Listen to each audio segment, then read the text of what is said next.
Assalamualaikum warahmatullahi wabarakatuh. Teman-teman, jumpa kembali dengan Enjoy Channel, channel yang membahas berita teraktual, terhangat, dan sedang menjadi perbincangan publik.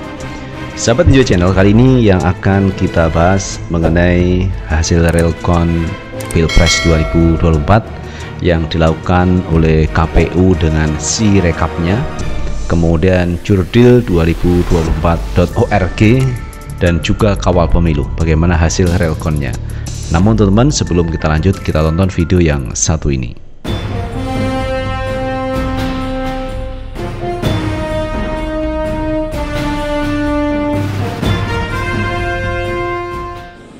Saya Dr. Pratama Persada, Chairman Lembaga Riset Keamanan Cyber CISREC. Saya mau menginformasikan kepada masyarakat Indonesia bahwa saya menemukan ada hal yang aneh dalam sistem rekapitulasi KPU, Sirekap begitu. Nah, ini kita lihat jumlah pengguna hak pilih dalam DPT 301. Mungkin ada satu tambahan ya, hak pilih khusus gitu. Tapi pengguna hak pilihnya ada 204. Nah, yang aneh di perolehan suara. Di sini ternyata perolehan suara di TPS 13 ini lebih dari 204 begitu. Bahkan lebih dari 300. Yang itu merupakan jumlah maksimal suara dalam satu TPS. Di sini Pak Anies dapat 70, kemudian Pak Prabowo dapat 617, Pak Ganjar dapat 15. Ini bukan masalah siapa yang menang, tetapi harusnya jika perolehan suara lebih dari 300, sistem ini harusnya error. Harusnya nggak mau dia ke input begitu, karena jumlah maksimalnya adalah 300. Agak aneh ketika sistem bisa menerima inputan lebih dari jumlah maksimal dalam satu TPS. Karena apa? Karena ini jadi rawan disalahgunakan. Apalagi ketika tidak ada yang mengecek. Nah, ini kita lihat jumlah suara yang sah dan tidak sah. Ini malah tertulis jumlah suara yang sah itu hanya 2, jumlah suara yang tidak sah 2, jumlah seluruh suara sah dan tidak sah itu 204. Kita lihat C1-nya, hasil. Nah, dari sini hasil realnya. Nah, itu sahabat Enjoy Channel, ada temuan dari seseorang ahli yang di situ menyebutkan angka Pak Prabowo ini melejit tinggi sampai 600 lebih. Padahal teman, satu TPS itu maksimal 300. Bagaimana mungkin Pak Prabowo bisa mendapatkan 600 suara lebih di dalam satu TPS?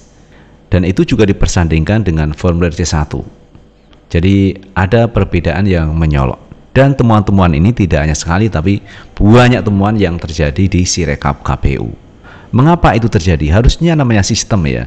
Ketika sistem itu sistem yang valid teman, ketika ada data yang janggal harusnya itu error. Harusnya itu berhenti, tidak menerima data. Tetapi ini data itu masuk aja teman di Sirekapnya KPU. Berarti ini ada sesuatu yang janggal. Walaupun mungkin teman setelah itu akan diperbaiki, dibetulkan oleh pihak KPU. Nah, itu kalau ditemukan masyarakat seperti ini. Kalau tidak ditemukan, artinya masyarakat tidak melihat Sirekap, maka ini akan lanjut terus. Nah, inilah teman yang dipertanyakan publik tentang akuntabilitas dari Sirekap punya KPU ini. Oleh karena itu banyak pihak yang meminta agar Sirekap itu dihentikan. Dan hari ini KPU menghentikan input data di Sirekap. Dan kemarin juga ada permintaan supaya KPU ini diaudit oleh tim independen. Bagaimana kinerjanya, bagaimana anggarannya, bagaimana Sirekapnya, dan seterusnya. Nah, ini hal yang penting agar apa? Agar pemilu kita punya nilai, agar pemilu kita jujur, adil, sesuai yang didambakan semua pihak. Walaupun mungkin calon presidennya kalah, tidak masalah, asalkan pemilu digelar secara jujur dan adil. Nah teman, walaupun Sirekap sudah dihentikan, coba kita melihat bagaimana hasil per hari ini Sirekap yang ada di KPU. Nah teman, kita lihat di websitenya KPU. Hari ini hari Rabu 21 Februari 2024. Ini TPS yang sudah masuk 73,96%. Prabowo ini menguasai dengan 58%. Kemudian Anies mendapatkan 24,2% dan Ganjar mendapatkan 17,03%. Ini data yang ada di KPU. Dan coba kita cuplik teman-teman, sebarannya di Aceh misalkan. Di Aceh kita lihat Pak Anies tetap mendominasi teman ya, dengan 75,75%. Kemudian Prabowo dengan 22,03% dan Ganjar 2,22%. Jadi di Aceh ini dikuasai oleh Anies Baswedan. Kemudian kita melihat di DKI Jakarta teman ya. Kita lihat di DKI Jakarta bagaimana perkembangan per hari ini. TPS yang sudah masuk 70,02%. Prabowo Subianto mendapatkan 41,8%, Anies mendapatkan 40,52% dan Ganjar mendapatkan 17,68%. Jadi Jakarta ini selisih tipis antara Prabowo dan Anies Baswedan. Kita lihat selain di Jakarta teman, kita melihat lagi di Jawa Tengah ya. Nah, di Jawa Tengah ini TPS yang sudah masuk 88,05%, Prabowo mendapatkan 52,91%, kemudian Ganjar mendapatkan 34,4%, Anies mendapatkan 12,7%. Jadi Jawa Tengah dikuasai oleh Prabowo dengan 52,91%. Nah, ini teman cuplikan di beberapa provinsi di Indonesia. Lalu kita akan juga melihat teman jurdil2024.org. Kita melihat bagaimana TPS yang sudah masuk ini berjumlah 10.164 teman-teman. Kita melihat Anies Baswedan mendapatkan 39,60% atau 1.043.927. Kemudian paslon 02 Prabowo Subianto dengan 31,17%. Dan Ganjar Pranowo 29,23%. Jadi teman, di jurdil2024.org Anies menang atas Prabowo Subianto. Kalau Anies 39%, kemudian Prabowo 31% dan Ganjar 29,23%. Jadi Anies menguasai di jurdil2024.org. Kemudian kita lihat lagi teman kawal pemilu ya. Kita lihat kawal pemilu, data yang sudah masuk teman, kita lihat Anies Baswedan mendapatkan 29,74% atau 17 juta sekian. Prabowo Subianto mendapatkan 53,54% atau 30 juta sekian. Dan Ganjar Pranowo mendapatkan 16,72% atau 9 juta lebih.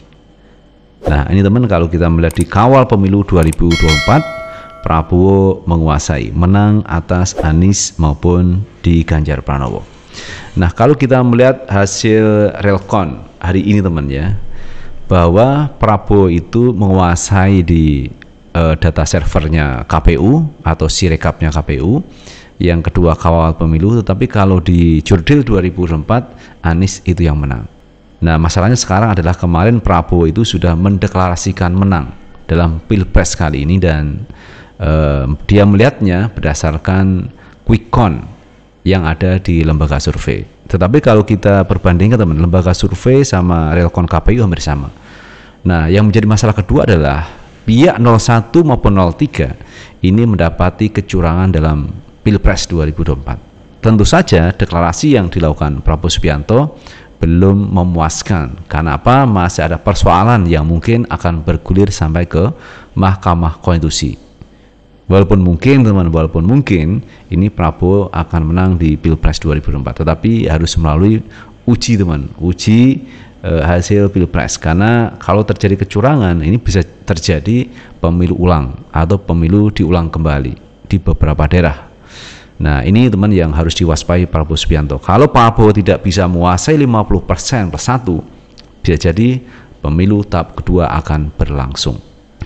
Nah, itu sahabat Enjoy Channel yang bisa kita bahas. Terima kasih sudah menonton. Jangan lupa tetap like, subscribe, share, dan komen di channel ini agar kita bisa membangun channel ini menjadi lebih baik lagi. Sukses selalu. Assalamualaikum warahmatullahi wabarakatuh.